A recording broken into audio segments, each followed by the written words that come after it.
Hello and welcome to the Daily Bible Podcast. My name is William Hemsworth. Thank you so much for joining me. And once again, Happy New Year. I know New Year's Day was yesterday, but just one more time I want to wish it to all of you listening out there. Wish you a very blessed 2018. Well, today we move into chapter 4 of Matthew's Gospel. So we completed chapter 3. We saw John the Baptist talking to the Pharisees and Sadducees. And we saw Jesus being baptized. Well, today we see Jesus going into the wilderness to be tested, basically. So Matthew chapter 4, verses 1 through 2, they say, "Then Jesus was led up by the Spirit into the wilderness to be tempted by the devil. He fasted 40 days and 40 nights, and afterwards he was famished." Afterwards he was famished.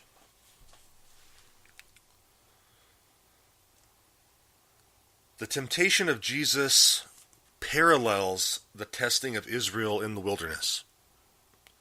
The 40 days correspond to the 40 years that they spent wandering in the desert. And the temptation of Christ it recalls Deuteronomy chapter 8, verses 1 through 5, which is what he quoted to one of the temptations that Satan had given him. So the experience of Israel in the wilderness was a type. In theology we call that typology. It was a type or a shadow of Jesus' temptation in the wilderness after his baptism. So the temptations that Jesus received while he was in the wilderness, they appealed to things physical, such as pride, hunger, desire for possessions. And Satan challenged Jesus to prove the truth of the Father's words as baptism. Remember, he said, "If you are the Son of God." That's what Satan would tell Jesus later on in this chapter. The third temptation of Christ offers Jesus a path to kingship that avoids the cross. Now it's important to note that Jesus was tempted in every way that we are. And we see that in Hebrews 4:15. Difference is, whereas we give in to temptation, Jesus did not.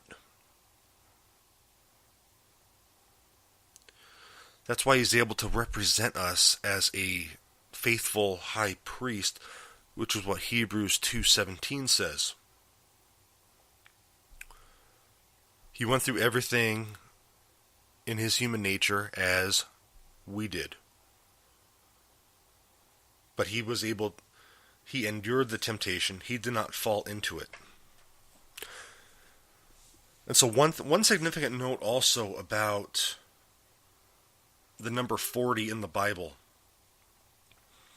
If you've read the Bible, the number 40 is we see that a lot. If for Noah it rained 40 days and 40 nights.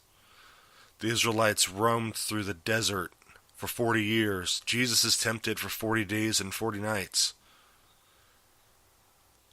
The number 40 in the Bible is symbolic of a period of testing.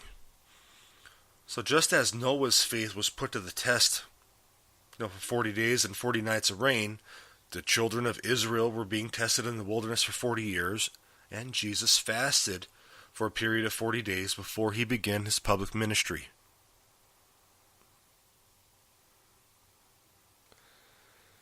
And also, we see number 40 again with Elijah. Elijah's 40-day journey into the Sinai wilderness.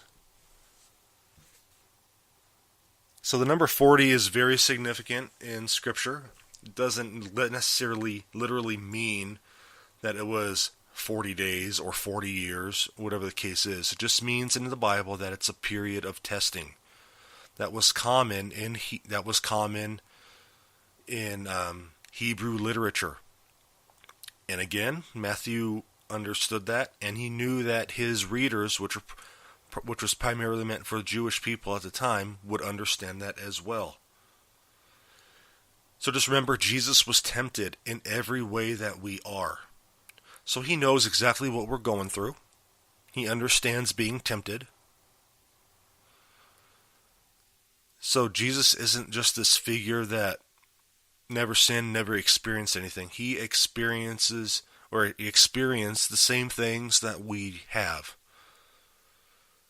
He is our mediator. We can ask him for help when we are tempted. It doesn't mean that we won't fall every now and then, but it does mean that he understands. And if we are sincerely sorry, that he will forgive us as a result.